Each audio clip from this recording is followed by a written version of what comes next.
Welcome friends, welcome to our YouTube channel Maths and Science Guru, myself Nikhil Patel, and today we are going to discuss Maths Standard 8 NCERT Curriculum Lesson 1 Rational Number. So let us start. But before I start, let me give you a surety that we will be learning with fun. So please stay connected and watch our video till end. Let us start. First, you would have heard that there are different kinds of numbers. जैसे दुनिया में भिन्न भिन्न प्रकार के लोग होते हैं, वैसे ही नंबर भी भिन्न भिन्न प्रकार के होते हैं. Let me show you some example कि जो आपने लोअर क्लासेस में पढ़े होंगे. लेट मी शो यू, जैसे आपने सुना होगा natural number. Yes, natural numbers वो होते हैं कि which starts from 1 to 3 and आपको ये भी पता है कि numbers are up to infinite.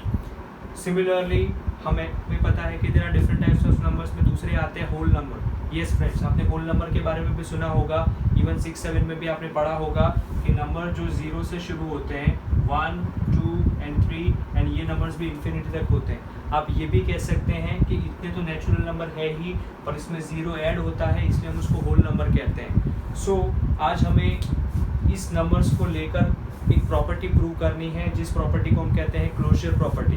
तो लेट अस सी दैट कि पहले क्लोजर प्रॉपर्टी किसको कहते हैं. मैं आपको उसका मतलब बता देता हूँ, उसके बाद हम ब्रीफली पढ़ेंगे कि ये ऑपरेशंस उसको सपोर्ट करते हैं या नहीं. तो लेट अस स्टार्ट. तो फ्रेंड्स, क्लोजर प्रॉपर्टी क्या होती है? तो क्लोजर प्रॉपर्टी में ऐसा होता है कि जब आप कोई भी नंबर, जैसे आप लेते हैं होल नंबर, तो अगर आप होल नंबर का प्लस करते हैं, कोई भी दो होल नंबर का, और आंसर होल नंबर ही आए, तो हम कह सकते हैं कि वो क्लोजर प्रॉपर्टी को सपोर्ट करेगा. अगर इजी लैंग्वेज में कहूँ तो क्लोजर प्रॉपर्टी में ऐसा होता है कि मान लीजिए कि यहाँ पे 2 गधे हैं, 2 गधे और आ जाए तो होकर बनेंगे 4 गधे, पर आप ऐसा नहीं कह सकते कि 4 घोड़े हैं. सिमिलरली हमें ये प्रॉपर्टी को भी ऐसे ही प्रूव करना है. तो लेट अस स्टार्ट. हम पहला ऑपरेशन प्रूव करते हैं एडिशन, और ये सारी प्रॉपर्टी हम प्रूव करेंगे होल नंबर्स के लिए. तो लेट अस स्टार्ट. हम एक काम करते हैं, कोई भी होल नंबर ले लेते हैं कि जैसे हमको पता है कि 0 से लेकर 1 2 3 में या इन्फिनिटी तक कोई भी नंबर ले सकते हैं. तो लेट अस सी, हम ऐसा प्रूव करते हैं कि 3 + 2. अब फ्रेंड्स, आपको ये पता है कि 3 एक होल नंबर है, 2 एक होल नंबर है, और जब हम इसको प्लस करेंगे तो आंसर आ जाएगा 5. अब आपको ये भी पता है कि ये भी होल नंबर है, ये भी होल नंबर है, और इसको जब मैंने प्लस किया तो ये भी होल नंबर है. तो यस, हम ऐसा कह सकते हैं कि क्लोजर प्रॉपर्टी एडिशन को सपोर्ट करती है. किसके लिए? तो होल नंबर्स के लिए. तो आप ऐसा लिख सकते हैं यस, पर अकेला आप यस नहीं लिख सकते, इसलिए आपको ऐसा लिखना पड़ेगा closure property is closed under addition for the whole numbers. Friends, let me tell you, sentence वापस रिपीट करता हूँ. हर बार जब भी आप लिखो तो ऐसे ही लिखना, closure property is closed under addition for whole numbers. तो फ्रेंड्स, जैसे अभी हमने प्लस के लिए किया, लेट अस सी हम माइनस के लिए प्रूव करके देखते हैं कि वो प्रॉपर्टी सपोर्ट करती है या नहीं. तो माइनस के लिए आप कौन सा एग्जाम्पल लेंगे? तो आप एक काम करिए, आप लिख दीजिए 3 - 4. आप ऐसे कोई भी एग्जांपल ले सकते हैं. लेट अस सी कि इसका आंसर क्या आता है. 3 - 4 फ्रेंड्स, आंसर आता है -1. अब आपने ये देख लिया कि 3 एक होल नंबर है, 4 एक होल नंबर है, पर जब आपने माइनस किया तो आंसर आया -1. अब -1 होल नंबर नहीं है, तो आप कह सकते हैं कि ये माइनस क्लोजर प्रॉपर्टी को सपोर्ट नहीं करता है. किसके लिए? होल नंबर्स के लिए. तो हम करेंगे सपोर्ट नहीं करता है, पर ऐसे नहीं कर सकते, आप ऐसे लिख नहीं सकते, इसलिए आप क्या लिखोगे? Not closed under subtraction. Friends, उसी तरह हम प्रूव कर रहे हैं मल्टीप्लिकेशन के लिए. मल्टीप्लिकेशन के लिए हम नंबर लेते हैं, जैसे 3 × 4. अब फ्रेंड्स, आपको ये पता है 3 एक होल नंबर है, 4 एक होल नंबर है, और जब इसका आंसर भी आया 12, तो 12 भी एक होल नंबर है. यस, अगर 12 भी होल नंबर है तो हम कह सकते हैं कि ये सपोर्ट करता है. और सपोर्ट करता है तो आपको पता है हम लिखेंगे क्लोज्ड अंडर मल्टीप्लिकेशन. और फ्रेंड्स, हम उसी तरह से करेंगे डिवीजन के लिए. अब डिवीजन में भी हम नंबर ले लेते हैं 3/4. अब फ्रेंड्स, जब आप 3/4 करोगे तो वो एक्जैक्टली डिविजिबल नहीं है, तो हम इसको लिख देते हैं फ्रैक्शन में 3/4. पर आपको पता है 3/4 एक फ्रैक्शन है, इसमें से कोई नंबर नहीं है, और इसीलिए हम लिखेंगे डिवीजन को वो सपोर्ट नहीं करता है, क्योंकि ये होल नंबर है, ये होल नंबर है, पर ये होल नंबर नहीं है. तो आप क्या लिखोगे? Not supporting. पर अगर सपोर्ट नहीं करता है तो आप क्या लिखोगे? Not closed under multiplication, sorry division. So let us start. हम एक और प्रॉपर्टी प्रूव करते हैं, पर अब हम प्रॉपर्टी को प्रूव करेंगे इंटीजर्स के लिए. तो let's start with integers friends. तो फ्रेंड्स, अब आपको पता ही होगा कि इंटीजर्स में कौन से नंबर आते हैं. तो late me show you. Integers में नंबर आते हैं -3, -2, -1, 0, 1, 2, 3 और यस इन्फिनिटी तक। तो आपको इतना पता हो चल गया होगा कि पॉजिटिव नंबर्स, नेगेटिव नंबर्स और ये ज़ीरो, इतने नंबर्स आते हैं इंटीजर्स में। तो लेट्स सी, हम प्रूव करते हैं क्लोजर प्रॉपर्टी को इंटीजर्स के लिए कि वो सपोर्ट करती है या नहीं। Let us start with the addition first. जैसे मान लो कि मैंने लिखा यहाँ पे 2 एक इंटीजर है, मैंने यहाँ पे लिखा 1 भी एक इंटीजर है। अगर मैं प्लस करता हूँ और आंसर आया 3, अब 3 भी एक इंटीजर है, तो यस फ्रेंड, ये सपोर्ट करता है और सपोर्ट करता है तो आप लिखेंगे क्लोज्ड। पर याद रखना फ्रेंड्स, अभी हम किसके लिए लिख रहे हैं, तो होल नंबर्स के लिए लिख रहे हैं। होल नंबर का शॉर्ट फॉर्म Z भी होता है। आप ये हमेशा याद रखना कि हम Z से भी रिप्रेजेंट करते हैं वो इंटीजर्स को। तो लेट अस स्टार्ट। तो ये प्लस के लिए सपोर्ट करता है। अब हम प्रूव करते हैं सबट्रैक्शन के लिए। तो लेट अस सी, हमने यहाँ लिखा 2 माइनस लिखा 3। अब इसका आंसर आपको पता ही है कि आंसर आएगा -1। पर आप फ्रेंड्स देख लो, ये 2 एक इंटीजर है, 3 एक इंटीजर है और 1 भी एक इंटीजर है, -1 भी एक इंटीजर है। तो हम कह सकते हैं कि ये सपोर्ट करता है और सपोर्ट करता है तो हम लिखेंगे क्लोज्ड अंडर। ना फ्रेंड्स, हम अब प्रूव कर रहे हैं मल्टीप्लिकेशन के लिए। तो लेट्स सी, मल्टीप्लिकेशन के लिए एग्जांपल ले लेते हैं। 2 इंटू एक मैं नेगेटिव नंबर लेता हूँ -3, 2 इंटू 3 अगर मैं लिखता हूँ तो आंसर आएगा -6। अब आपको पता है ये एक इंटीजर है, ये एक इंटीजर है और ये भी एक इंटीजर है। अगर तीनों इंटीजर है तो सपोर्ट करता है कि अगर ये दो इंटीजर्स को मल्टीप्लाई करते हैं और आंसर भी, अगर जो आंसर आया वो भी इंटीजर है तो वो सपोर्ट करता है, और इसीलिए हम लिखेंगे क्लोज्ड अंडर मल्टीप्लिकेशन। पर फ्रेंड्स किसके लिए, तो होल नंबर के लिए। प्रीवियसली हमने प्रूव किया था इंटीजर्स होल नंबर के लिए, अभी हम प्रूव कर रहे हैं इंटीजर्स के लिए। तो let us start with the division. अब डिवीजन में देख लीजिए फ्रेंड्स, अगर मैं यहाँ पे लिख रहा हूँ 3, अगर मैं इसको डिवाइड कर रहा हूँ 2 से तो आंसर हो जाएगा मेरा 3/2। अब आपको ये पता है कि 3/2 इज नॉट अ इंटीजर, तो हम इधर क्या लिखेंगे, नॉट क्लोज्ड। यस फ्रेंड्स, अब हम बढ़ते हैं नेक्स्ट टॉपिक के लिए। फ्रेंड्स, अब हमारा टॉपिक है रैशनल नंबर। पर सबसे पहले ये टॉपिक आपके लिए नया है और लेसन का नाम भी हमारा है रैशनल नंबर। तो आपने 2 टाइप के नंबर पढ़े, होल नंबर पढ़े, इंटीजर्स पढ़े। अब पहले आप ये समझ लीजिए फ्रेंड्स कि what is rational number. Rational number किसको कहते हैं, तो ऐसे नंबर्स के जिसको हम P/Q फॉर्म में रिप्रेजेंट कर सके, हम उसको कहते हैं रैशनल नंबर। अब late me show you an example. जैसे मान लो कि आपका रोल नंबर है, आपके स्कूल में है 5, अगर 5 के नीचे कुछ नहीं है तो 1, तो 5 अकेला था पर अभी मैंने उसके नीचे 1 लिख दिया तो ये नंबर हो गया रैशनल नंबर। पर आप ये सोचेंगे कि 1 लिखने से हमको क्या फ़ायदा होगा, पर रैशनल नंबर का एक बहुत वास्ट टॉपिक है और टॉपिक की ब्रीफिंग में आपको कुछ बता देता हूँ। लेट मी शो यू कि जैसे मान लीजिए कि आपका रोल नंबर था 5, आपने उसके नीचे 1 लिख दिया तो ये हो गया रैशनल। पर इसका फ़ायदा क्या होता है कि आपको जितने अलग अलग नंबर से रिप्रेजेंट करना है आप कर सकते हैं। जैसे कि एग्जाम्पल, मान लो कि अगर मैं इस दोनों नंबर को 2 से मल्टीप्लाई कर देता हूँ तो नंबर हो जाएगा 10/2, जिसकी ओरिजिनल वैल्यू अभी भी 5 है। तो वापस ये हो जाएगा आपका रोल नंबर। मान लीजिए कि अगर आपको ऐसा नहीं लिखना है, जैसे आपका रोल नंबर अभी भी है 5, अगर आप इसको वापस 5 से मल्टीप्लाई करते हैं तो वापस हो जाएगा 25/5, तो वापस आपका रोल नंबर आ जाएगा। उसी तरह से आप वापस एक बार नंबर ले सकते हैं 5/1 इंटू 10 सपोज, तो वापस आपका नंबर हो जाएगा 50/10, तो वापस आप डिवीजन करोगे तो आपका रोल नंबर वापस आएगा।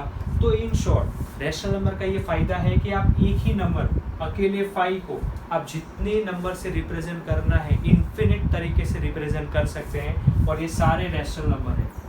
तो फ्रेंड्स, रैशनल नंबर का ये बेनिफिट फैक्टर है जो आपको समझना है कि इम्पोर्टेंट क्यों है।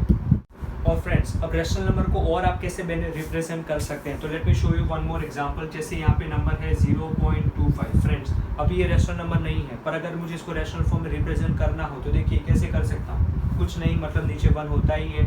अगर मुझे इस पॉइंट को निकालना हो तो मैं इसको पॉइंट के बाद 2 डिजिट है तो इसको मल्टीप्लाई करूँगा 100 के साथ, इसको भी मल्टीप्लाई करूँगा 100 के साथ, तो नंबर हो जाएगा 25/100। तो फ्रेंड्स, ये भी हो गया एक रैशनल नंबर। तो आप पॉइंट वाले नंबर को भी रैशनल फॉर्म में रिप्रेजेंट कर सकते हैं।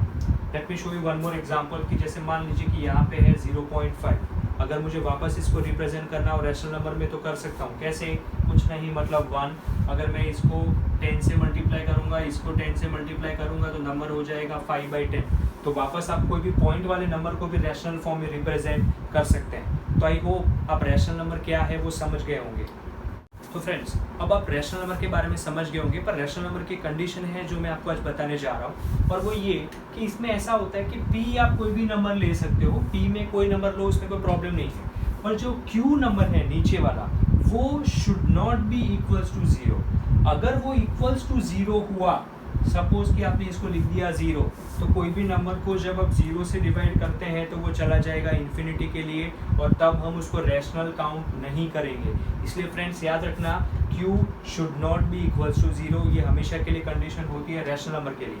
अब मैं आपको एक बात बता रहा हूँ कि इरेशनल नंबर किसको कहते हैं। फ्रेंड्स, ये आपके 9th स्टैंडर्ड का टॉपिक है, पर मैं थोड़ा आपके लिए हाईलाइट कर देता हूँ कि अगर सब रैशनल नंबर्स में आते हैं तो इरेशनल नंबर में कौन से नंबर आते हैं। तो late me show you friends. जैसे आपने इस नंबर के बारे में सुना ही होगा, यस फ्रेंड्स, आपने इस नंबर के बारे में सुना ही होगा, यस, ये आपने पता है आपको कि हम इसको पाई कहते हैं। पर अब फ्रेंड्स, इसमें एक फ़ायदा है, ये है कि जब आप 22 को 7 से डिवाइड करते हैं तो व्हाट हैपेंस, लेट्स सी कि हम इसको डिवाइड करा 3, 21, 0, 1, एक 0 की एक्स्ट्रा ऐड करते हैं, वापस जब हमने किया तो 1, यहाँ 7, 3 और एक 0 मैंने ऐड करा, तो यहाँ पे नंबर हो जाएगा 4, यहाँ पे हो जाएगा 28, 0, 2, वापस एक 0 ऐड करा तो 1। तो फ्रेंड्स, ये ऐसे चलता ही जाएगा, इस डिवीजन का कभी एंड नहीं आने वाला। तो ऐसे नंबर की जिसका एंड ना आए, ऐसे नंबर को हम इरेशनल नंबर कहते हैं फ्रेंड्स। और एक दो एग्जांपल मैं दे रहा हूँ, जैसे आप √2 देख लीजिए, √2 का भी आंसर नहीं आएगा, √3 इसका भी एक फाइनाइट आंसर नहीं आएगा, तो ऐसे नंबर को आप कहते हैं इरेशनल नंबर। इरेशनल नंबर के कुछ टाइप्स हैं, पर वो आप पढ़ोगे स्टैंडर्ड 9 में फ्रेंड्स। पर फिर देन आपको याद रखना कि एग्जाम में अगर गलती से आपको क्वेश्चन आए कि give 2-3 examples of irrational number, तो आप ये लिख सकते हो 22/7, आप ऐसा लिख सकते हो √2, आप ऐसा लिख सकते हैं √3। तो ये फ्रेंड्स आपको याद रखना है। फ्रेंड्स, अब आप रैशनल नंबर के बारे में समझ ही गए होंगे। अब हम रैशनल नंबर को प्रूव कर रहे हैं तो क्लोजर प्रॉपर्टी के लिए, तो लेट अस सी दैट कि क्लोजर प्रॉपर्टी रैशनल नंबर को सपोर्ट करती है कि नहीं इन 4 ऑपरेशंस में। पर एक बात मैं आपको याद दिला दूं, रैशनल नंबर 2 टाइप के हो सकते हैं, पॉजिटिव हो तो भी चलेगा, नेगेटिव हो तो भी चलेगा। अब जैसे एग्जांपल मैं दे देता हूँ, अगर आंसर 2/10 हो तो भी चलेगा, अगर आंसर -2/10 हो तो भी ये रैशनल नंबर है। तो फ्रेंड्स, आपको ये बात हमेशा याद रखनी है कि रैशनल नंबर पॉजिटिव भी हो सकते हैं, नेगेटिव भी। तो लेट अस स्टार्ट। हमारे पास पहला नंबर है, पहला ऑपरेशन है एडिशन। तो एडिशन के लिए let us see that, see first, जैसे मैं एग्जांपल ले रहा हूँ, 2/10 is a rational number plus 1/10 is also a rational number. तो 2/10 प्लस 1/10 अगर मैं करूँगा तो आंसर विल बी 3/10। तो अगेन ये रैशनल है, ये रैशनल है, जो आंसर आया वो भी रैशनल है, इसलिए आई कैन से दैट कि addition supports a rational number, and that's why मैं ऐसा लिख सकता हूँ कि it is closed under addition. तो let us see the same thing for the subtraction. Subtraction के लिए भी हम देख लेते हैं, जैसे मैं यहाँ पे लिख रहा हूँ 2/10, मैंने माइनस करा 1/10, तो अगेन मैं यहाँ पे जब माइनस करूँगा तो आंसर आएगा 1/10। अब ये भी रैशनल नंबर है, ये भी रैशनल नंबर है, जो आंसर आया वो भी रैशनल नंबर है। तो मैं कह सकता हूँ कि subtraction also supports the closure property. So मैं ऐसा लिखूंगा, it is closed under subtraction. Now friends, let us see the same thing for the multiplication. Suppose कि it is 2/10 into 1/10. अगर इसमें कुछ कट हो रहा हो तो you can make it, जैसे यहाँ पे हो रहा है 1/5, तो 1 1 जा 1, 5 10 जा 15। तो अब यहाँ पे ये रैशनल नंबर था, ये रैशनल नंबर था, और ये आया वो भी रैशनल है, तो हम कह सकते हैं मल्टीप्लिकेशन भी सपोर्ट करता है, और इसको लिखेंगे हम it is closed under multiplication friends. पर डिवीजन, तो let us see the same thing for the division. कि अगर मैं ऐसा लिखूं 3 डिवाइड बाय 2, अगर मैं इसको लिखूं डिवाइड बाय 0 फ्रेंड्स, तो आपको पता है कि ये रैशनल है, ये शायद रैशनल है, पर मैं इसको डिवाइड करूंगा तो ये रैशनल नहीं आएगा, नॉट डिफाइंड हो जाएगा, क्योंकि कोई भी नंबर को जब आप 0 से डिवाइड करते हैं तो वो नॉट डिफाइंड हो जाता है, और इसलिए आप कह सकते हैं कि डिवीजन रैशनल नंबर को सपोर्ट नहीं करता है। तो हम इसको लिखेंगे नॉट क्लोज्ड अंडर डिवीजन के लिए फ्रेंड। तो आपको याद रखना है कि जो क्लोजर प्रॉपर्टी है रैशनल नंबर के लिए प्लस को सपोर्ट करती है, सब्ट्रैक्शन को सपोर्ट करती है, मल्टीप्लिकेशन को सपोर्ट करती है, पर डिवीजन को सपोर्ट नहीं करती है। तो ऐसे क्वेश्चंस आपको फिलिप्स में आएंगे, तो आपको ये पता होना चाहिए। अगर आपको पता ना हो, अगर आपको मेथड याद हो, तो आप अपने आप भी प्रूव कर सकते हैं फ्रेंड्स। तो फ्रेंड्स अब हमारे लिए टाइम आ जाता है प्रैक्टिस के लिए कि अब तक हमने वीडियो में जो देखा उसको एक बार प्रैक्टिस कर सके। इसलिए आपको क्या करना है, आपको एक ऐसा टेबल बना देना है जिसके ऊपर हेडिंग डालना है क्लोजर प्रॉपर्टी, इसके 4 ऑपरेशंस लिखने हैं, addition, subtraction, multiplication and division, and you will be writing whole number, integers and rational number. Now what you have to do is, आपको खुद एक कोई नंबर लेना है, प्रूव करना है कि वो सपोर्ट करता है या नहीं, और आपको इसके अंदर फिल करना है। फिर वापस अगर आपको चेक करना हो तो ये वीडियो को रिवाइंड करके आप देख लीजिए और आपके रिजल्ट कंक्लूजन देख लीजिए कि आपके रिजल्ट कंक्लूजन सही है या गलत फ्रेंड्स। तो इससे क्या होगा कि आपकी प्रैक्टिस भी हो जाएगी और आपका कंसेप्ट क्लियर हो जाएगा फ्रेंड्स। तो इतना आपको प्रैक्टिस करना है, और अगर आपको टेक्स्ट बुक में फॉलो करना है तो पेज नंबर 4 पे आपको एक बॉक्स दिया है, वो बॉक्स भी आप फिल करके प्रैक्टिस कर सकते हैं फ्रेंड्स। तो वीडियो में हम आगे बढ़े उससे पहले फ्रेंड्स आप इतना एक बार प्रैक्टिस कर लेना तो आपका कंसेप्ट क्लियर हो जाएगा।